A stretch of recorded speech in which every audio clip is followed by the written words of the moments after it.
Sensation, le MAG. Bonjour à tous, bienvenue sur Sensation en association avec TV78. Ouvert au public en 1991, France Miniature a fêté l'année dernière ses 30 ans. Il s'est rapidement imposé comme le moyen le plus ludique de faire le tour de la France. La Tour Eiffel, Hôtel de Ville de Douai, la cathédrale d'Amiens, le Mont-Saint-Michel ou encore le cimetière américain de Colleville et la place Bellecour de Lyon. Le 20 avril 2022, le parc France Miniature a inauguré une nouvelle attraction. Tirée de l'émission populaire Koh-Lanta, Fabrice Lalour, le directeur de France Miniature, nous en dit un peu plus sur l'histoire du parc et cette nouvelle attraction. Alors France Miniature, le concept de base, le parc a ouvert il y a 30 ans de ça, c'est de représenter les plus beaux chefs-d'œuvre du patrimoine architectural français et sur une carte de France qui a été dessinée sur 5 hectares. Donc sur 5 hectares, la carte de France, les fleuves, les mers, les montagnes sont représentés et les 117 plus beaux monuments de France sont dans leur région d'origine. On cherchait à avoir du dépaysement, on cherchait à avoir de l'aventure, on cherchait à avoir du défi et un programme transgénérationnel, une aventure transgénérationnelle. Donc naturellement, on s'est porté vers Koh-Lanta et c'est ce qu'on a mis en place à compter de ce 23 avril où on va retrouver et la mer, et le sable, et le soleil, on l'espère, pour coller au code de l'émission et à l'aventure. De Paris à Marseille en passant par les grands monuments de France, le parc propose cette fois aux visiteurs de se plonger dans l'univers des aventuriers de Koh-Lanta. Si le manque de nourriture et les activités sportives intenses ne sont pas au programme, l'attraction a été construite autour d'épreuves mythiques de l'émission. Le projet a d'ailleurs émergé en 2019. Fabrice Lalour. En fait, ça date de 2019, la première évocation d'une zone de jeu humide. On pouvait se défier avec de l'eau. Dans un premier temps, c'était une réflexion qui était purement axée sur de l'eau, du jeu, de l'aventure. Mais encore une fois, très très vite, on s'est dit c'est amusant parce que ces codes rappellent beaucoup ceux de Koh-Lanta. Et encore une fois, étant donné notre proximité avec ALP via Fort Boyard, eh bien, on a soumis ce projet et qui est né à partir de septembre de l'année dernière pour être réalisé là, 7 mois, 8 mois plus tard. Alors, on ne voulait pas que ça soit un pastiche et d'ailleurs, c'était un souhait partagé par l'émission. On ne voulait pas copier exactement les épreuves du jeu.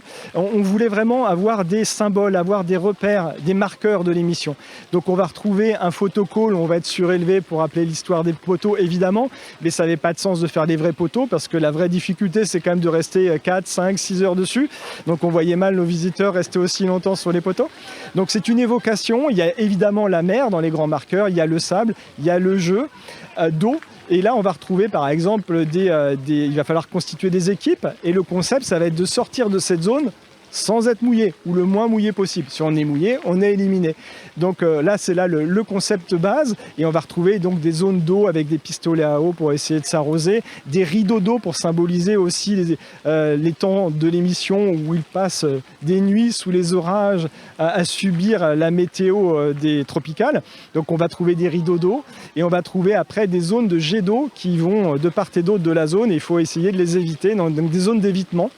Et on va retrouver aussi des jeux où on va pouvoir se défier à aller taper dans des cibles de la même façon qu'ils peuvent le faire les candidats dans l'épreuve du jeu avec les potelets ou les poteries. L'émission étant une marque déposée, France Miniature est le premier parc à proposer une activité immersive Koh-Lanta. Une collaboration avec la chaîne qui diffuse l'émission et la boîte de production ALP a donc été nécessaire pour mener à terme le projet.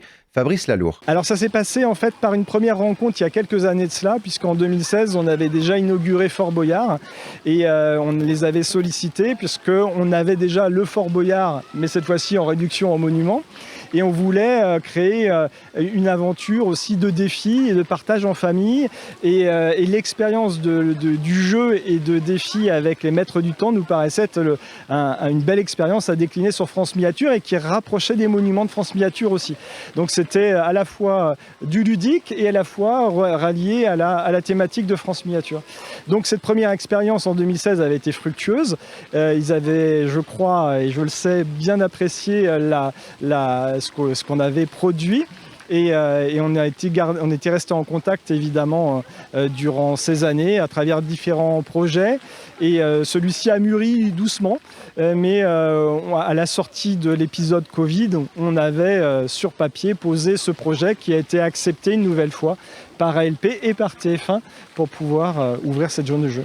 Le directeur de France Miniature souligne également que l'activité peut se faire en famille. Fabrice Lalour. Alors c'est d'être habile et de savoir éviter les obstacles parce qu'il va falloir beaucoup d'habileté pour éviter l'eau. Je crois que beaucoup vont sortir mouillés.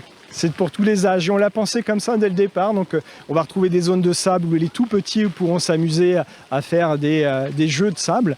Là aussi on va essayer de trouver des thématiques Koh-Lanta où ils pourront retrouver des petits éléments dans ces marqueurs. Mais après dans les zones de défi, de jeu, qu'on soit enfant ou adulte, tout le monde va s'amuser. Pour cette inauguration, Alexia Laroche-Joubert, la présidente d'ALP Productions qui produit l'émission Koh-Lanta, était présente pour la productrice. L'activité devait être avant tout ludique pour les enfants. Moi, je suis donc la présidente de la société qui produit Koh-Lanta. Ce qu'on voulait, nous, c'est vivre une expérience immersive dans l'univers de Koh-Lanta, faisant référence à différents jeux. Je pense en l'occurrence au jeu de la boue ou à celui où on doit, vous savez, casser des poteries. Donc ça, c'est des jeux qui sont signatures de Koh-Lanta. Il y a beaucoup d'eau. Donc ça, c'est aussi une nouveauté dans France Miniature. Alors, même si France Miniature, il y a beaucoup d'eau qui représente les fleuves, là, voilà, on sera un peu plus mouillé. Donc on voulait quelque chose de très ludique pour les enfants. Et c'est important pour nous de donner, c'est la première fois d'ailleurs qu'on le fait, la possibilité à des enfants de rentrer dans la télévision. En 2016, France Miniature avait déjà fait appel à la boîte de production pour l'attraction Fort Boyard, inaugurée peu de temps après. Une collaboration qui, selon la productrice, fonctionne. Alexia Laroche-Joubert. C'est une émission qui a un succès qui nous dépasse. Et donc c'est vrai qu'on avait souvent, depuis 20 ans, des demandes de gens qui voulaient savoir où se mettre au contact de Koh-Lanta. On a longuement hésité et on avait déjà une première expérience avec Fort Boyard, qu'on produit également, qui s'était très bien passé avec la Compagnie des Alpes, propriétaire de France Miniature. Et on s'est dit que c'était des bons partenaires qui étaient respectueux de la marque. On a besoin de travailler avec des gens qui respectent à la fois l'univers de la marque de Koh-Lanta, qui va nous être attentif à son respect, à sa perception artistique, mais qui va aussi savoir l'adapter dans un environnement qui n'est en l'occurrence pas une île, même si c'est la grande Île-de-France. Donc voilà, c'était important pour nous de travailler avec eux. Clémence Castel, gagnante des saisons 5 et 15 de Koh-Lanta, était également présente. La double championne estime que cette expérience immersive permet une première découverte de ce que vivent les candidats de l'émission au quotidien. Je suis là en quelque sorte pour représenter tous les aventuriers de Koh-Lanta et puis montrer à tout le monde ce qu'est l'univers Koh-Lanta à France Miniature. Donc c'est un univers qui est basé sur les épreuves de Koh-Lanta. Donc on retrouve un petit peu toutes les épreuves de Koh-Lanta dans cet univers-là. Et ce que je trouve génial, c'est que à ce titre, les enfants, ils touchent du doigt en quelque sorte l'aventure Koh-Lanta à 25 km de Paris, et je trouve l'idée géniale parce que je pense que Koh-Lanta fait rêver beaucoup d'enfants et c'est l'occasion pour eux de passer un bon moment en famille autour des épreuves de Koh-Lanta. L'univers de Koh-Lanta, je connais, je connais parce que j'en suis à 4 participations déjà et dans mon quotidien, je croise plein d'enfants qui me posent plein de questions sur l'aventure. Et ben là, c'est l'occasion pour eux de se mesurer aux épreuves, mais c'est à leur niveau, c'est en toute sécurité et c'est surtout dans une bonne ambiance et pour passer un moment convivial. L'aventurière aux 4 participations donne également des conseils aux futurs aventuriers de l'attraction. Clémence Castel. Un conseil que j'aurais, c'est au niveau des poteaux, de rester bien concentré. Ça peut durer très longtemps, mais voilà, c'est la dernière marche qui permet d'accéder à la victoire. Alors il faut rester bien concentré. Et puis au-delà de ça, il y a des chasses au trésor, il y a un pont de singe avec de l'eau partout. C'est un milieu très basé aussi sur l'eau. Et l'eau est très présente dans Koh-Lanta, que ce soit à travers la pluie, mais aussi à travers les plages de sable fin. Donc du sable fin, il y en a, il y a de l'eau.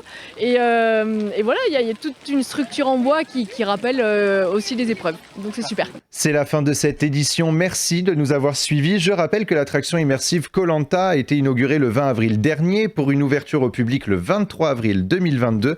Pour plus d'informations sur le parc, vous pouvez vous rendre sur leur site internet.